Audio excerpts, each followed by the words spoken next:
I would like to introduce a topic that is very, very dear to me, and it is medicine partnering with the divine. Now, this may be somewhat controversial, may not be necessarily employed in every medical center or cancer center specifically. But this is a message of my mission. This is a mantle that I've been assigned. It's not a new concept.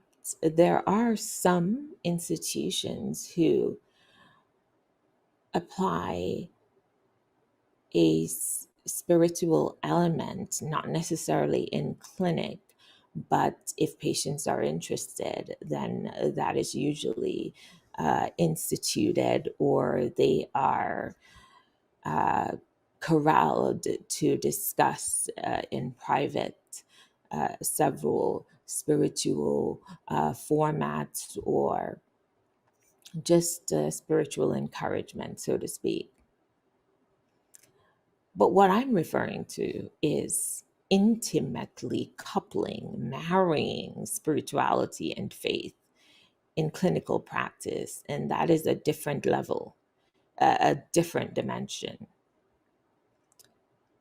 Before skepticism infiltrates your thoughts, allow me to bring your attention to something that you may not have analyzed in depth or acknowledged in the past.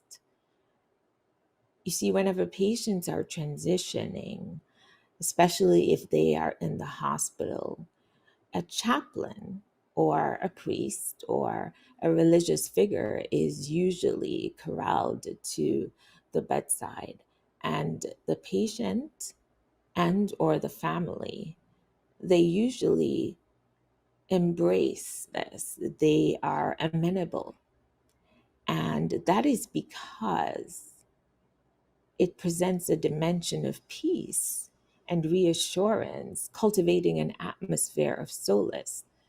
That is why it is embraced. And I think we can all agree on that.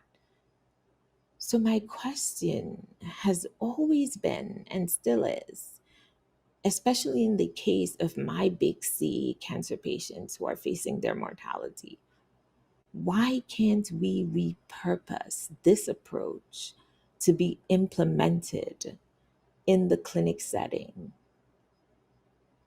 if our patients and family members are amenable? Why not engage in spiritual intervention, intercession earlier in the treatment course, not to signal an imminent transition, but instead to introduce the same atmosphere of solace with intercession for impartation and spiritual restoration? I can tell you that in my clinic, after I discussed applying all my skills learned from all the aforementioned institutions, discussing the treatment, the symptoms, addressing side effects, if my patients are believers, I engage in a conclave or prayer if the patient is amenable, literally in the clinic room. And it does not need to be separate, although some may think that that should be the case. But consider this: our patients are undergoing multimodality treatment, sometimes surgery, then chemo and radiation. Some of my patients have full-time jobs, they have a family. Normally on the weekends, even if they are religious and normally attend church, they are extremely fatigued. They do not have the energy to do so. And so, because they spend, some patients, even 9 weeks with me,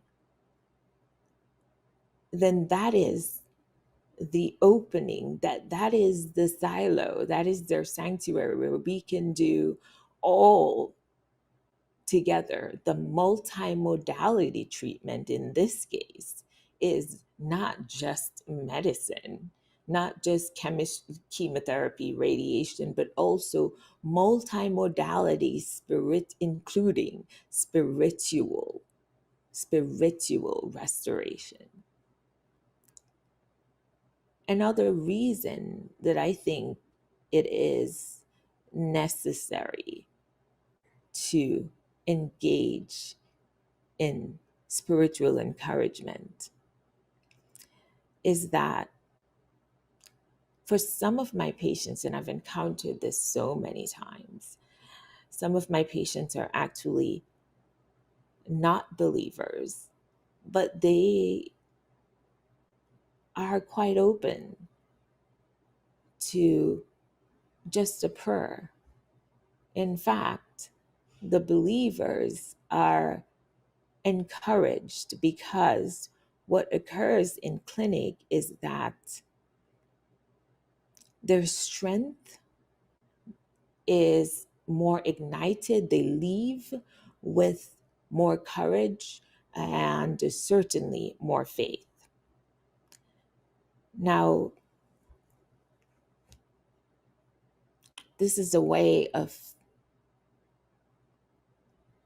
marrying the two, his lamp being the light unto our feet. His lamp is in the acronym for Beatitudes, and engaging patients in more of a spiritual conclave.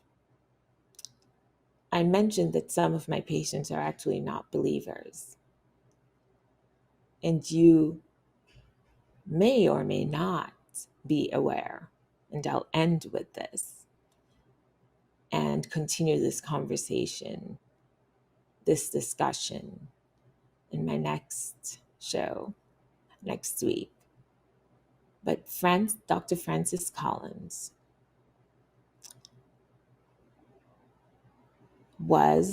is a retiring NIH director. He served under 3 administrations.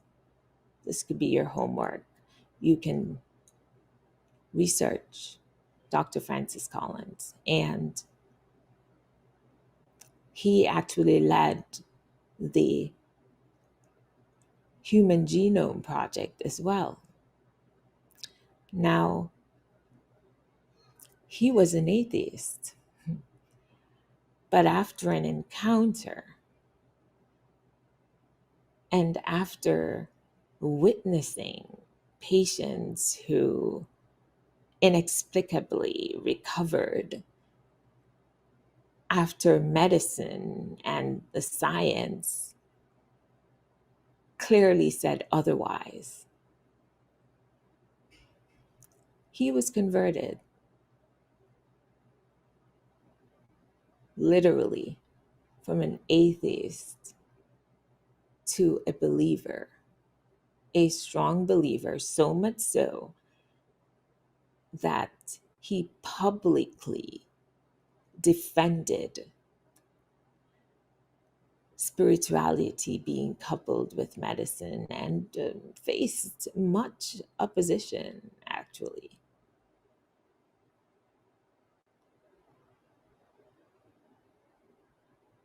And I do not say this to say that physicians who do not engage in spiritual restoration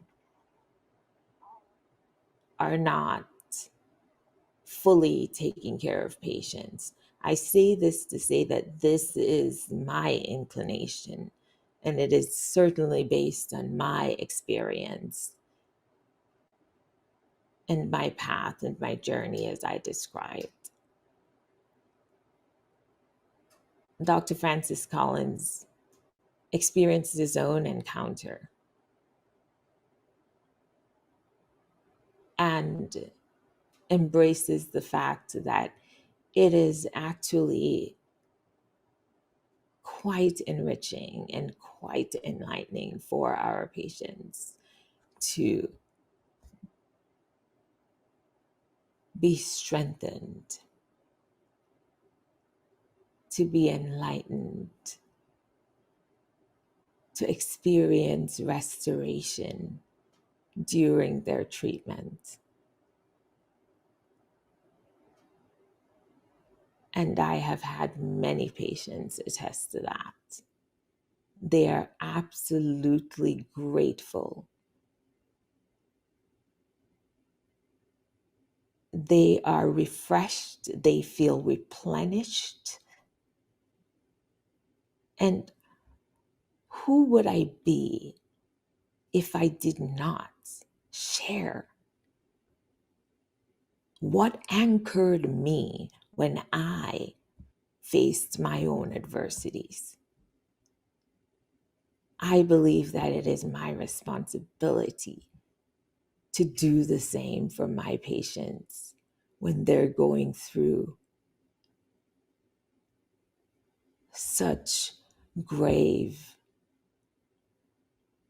and debilitating at times treatment, facing one of the most devastating diagnoses. So I can't be selfish, because indeed, what anchored and rescued me, I know that it absolutely strengthens and fortifies my patients' spirits too.